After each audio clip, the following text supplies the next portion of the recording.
களியக்காவிளை அருகே வாலிபர்களால் தாக்கப்பட்ட மாற்றுத்திறனாளி ஆட்டோ டிரைவர் உயிரிழப்பு.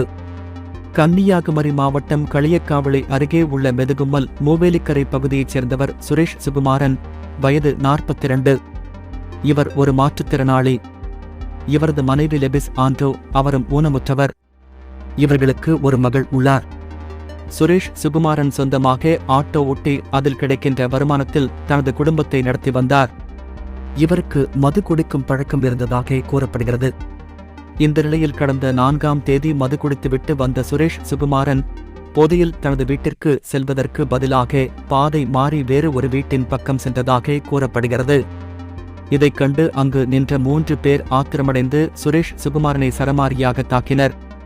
இதில் வலிதாங்க முடியாமல் அவர் அலறினார். அவரது சத்தம் கேட்டு அக்கம் பக்கத்தினர் அங்கு ஓடி வந்தனர். உடனே அவர்கள் படுகாயத்துடன் உயிருக்கு போராடிய சுரேஷ் சுகுமாரனை மீட்டு சிகிச்சைக்காக குழித்துறை அரசு மருத்துவமனையில் சேர்த்தனர். பின்னர் மேல் சிகிச்சைக்காக அவர் ஆசாரிபள்ளம் அரசு மருத்துவமனையில் அனுமதிக்கப்பட்டார். அங்கு அவருக்கு தீவிர சிகிச்சை அளிக்கப்பட்டு வந்தது. ஆனால் அங்கு சிகிச்சை பலனின்றி நேற்று சுரேஷ் சுகுமாரன் பரிதாபமாக இறந்தார். இந்த நிலையில் களியக்காவிளை போலீசார் ஏற்கனவே பதிவு செய்யப்பட்ட வழக்கை கொலை வழக்காக மாற்றி விசாரணை நடத்தினர்.